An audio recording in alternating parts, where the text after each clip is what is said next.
if someone comes in as a client and they're seeing a naturopath at the moment, how do we steer the conversation to science without offending the person or losing that person? Yeah, lots of ways, because I have a lot of clients that have come in with, previous history of seeing a naturopath. My first question is, did it work? Generally, the answer is no. That's why they're in my office. So that's always a good starting point. I often do like to know what they've done with the naturopath and what worked and what did not work. And then I would science the crap out of it. So a lot of what they do testing-wise has no valid science behind it. Give me an example. So, for example, food allergy panels. If they do blood type or IgA or things like that, hair samples, they don't often do that. Naturopaths don't do that as much. They do a lot of blood typing. Apparently. Yeah.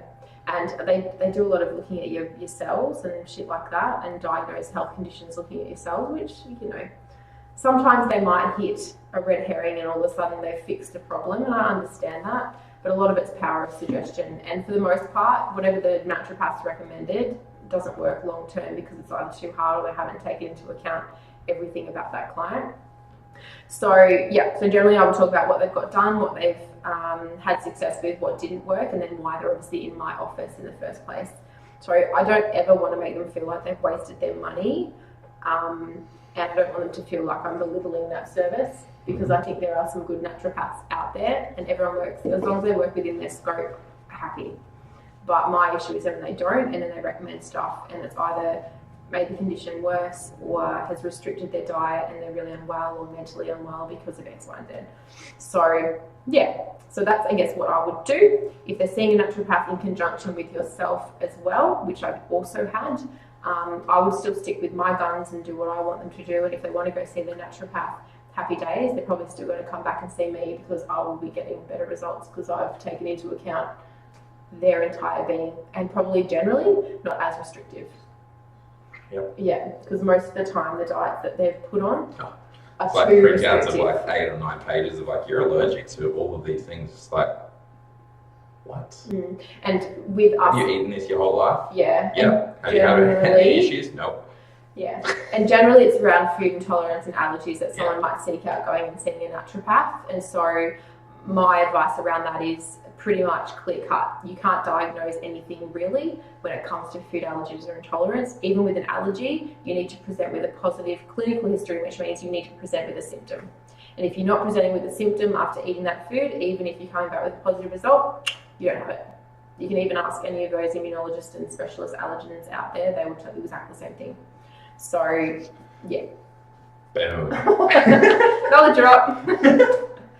Classic one today, so yeah. Cool. No rabbit holes. Well, Surprised. No, that was good. That was the first part of your thing was kind of how I would answer it as well.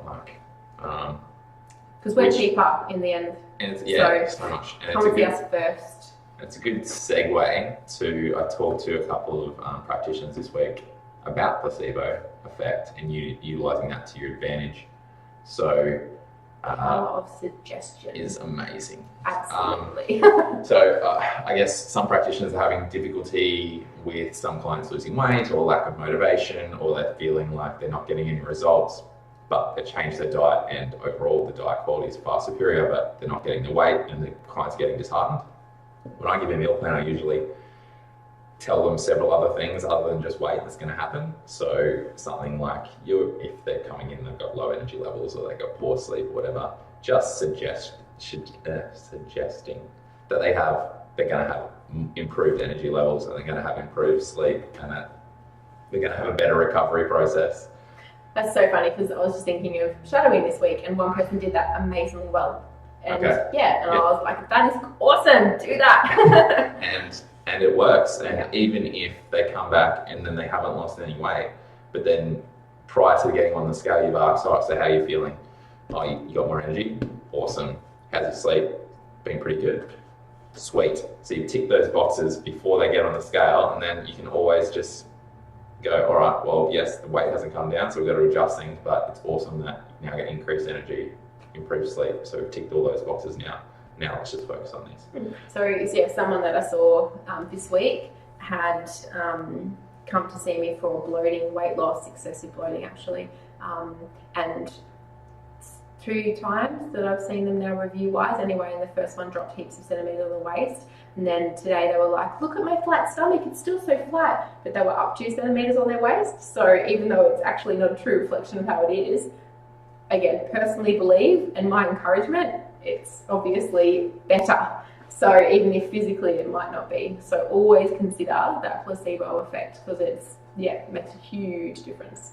Yeah, and it just helps. It just helps. But it also gives them confidence around what you're recommending is going to work as well, and then also maybe confidence that they can actually do that versus not providing any guide or recommendation around how much they should be losing or how they should be feeling. And ultimately, that's the plan anyway. Like, if anyone's thinking right now, like, oh, I can't really suggest that, I don't know if that's going to happen.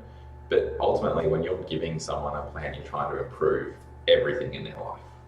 So if you're improving that, improving immunity, stopping them from being sick, or improving sleep, improving your stress levels through proper nutrition, X, Y, Z,